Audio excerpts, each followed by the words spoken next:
उत्तर भारत के पहाड़ी इलाके के नीचे एक छोटा सा गांव बसा था। चारों तरफ बर्फ से ढकी चोटियां, किनारे पर कल कल करता दरिया और मिट्टी के घर। इसी गांव में रहती थी जैनब, एक ऐसी औरत जिसने अपने साहस और जज्बे से पूरी दुनिया को दिखा दिया कि औरत कभी कमजोर नहीं होती। जैनब का पति कई साल पहले दुनिया छोड़ चुका था। उसके दो छोटे छोटे बच्चे थे और जैनब ने अकेले ही उनकी परवरिश की। लोग सोचते थे कि वह अकेली और बेसहारा है, लेकिन उसके दिल में आग और हिम्मत की ऐसी चिंगारी थी जो पहाड़ों को भी हिला सकती थी। गांव का मालिक एक जालिम जमींदार था। वह हर किसान से जबरन लगान लेता, उनकी फसल हड़प लेता और जो कोई उसके खिलाफ आवाज उठाए उसे कैद कर देता। गांव के लोग उसकी दहशत में जीते थे, लेकिन जब उसने जैनब की जमीन छीनने की कोशिश की, तब जैनब ने डटकर सामना किया और साफ कह दिया, ये जमीन मेरे बच्चों का भविष्य है।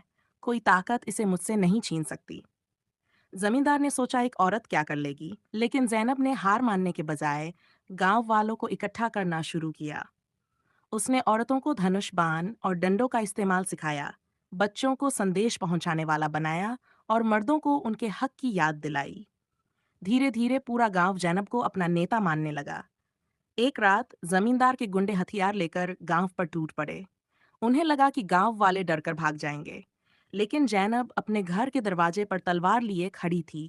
उसकी आंखों में ज्वाला थी, होंठों पर दुआ और दिल में अल्लाह पर भरोसा। उसने गरजकर कहा, आज या तो ये धरती औरत की इज्जत बचाएगी या औरत अपनी जान दे देगी, लेकिन गुलामी कभी स्वीकार नहीं करेगी। लड़ाई शुरू हुई। गांव के लोग जैनब के साथ दुश्मनों से भिड़ गए। चीख पुकार और हथियारों की टकराहट से रात गूंज उठी। कई गांव वाले जख्मी हुए, कुछ शहीद हो गए, मगर किसी ने हिम्मत नहीं हारी।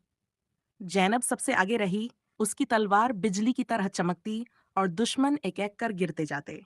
आखिरकार जमींदार के सिपाही हारकर भाग खड़े हुए। सुबह जब सूरज की पहली किरण ने धरती को छुआ, गांव के लोग आजाद थे। पूरा गांव जैनब को सलाम कर रहा था। अब वह उनके लिए सिर्फ एक औरत नहीं थी, बल्कि कौम की मां थी। जैनब ने अपने बच्चों से कहा, याद रखो, बहादुरी सिर्फ हथियार उठाने में नहीं, बल्कि सच और हक पर डट जाने में है। उसकी कहानी पीढ़ी दर पीढ़ी सुनाई जाने लगी। आज भी जब उस गांव के बच्चे खेलते हैं, तो उनकी माँ उन्हें यही कहकर गर्व महसूस कराती है, तुम जैनब की औलाद हो, तुम्हारी रगों में बहादुरी का खून दौड़ता है।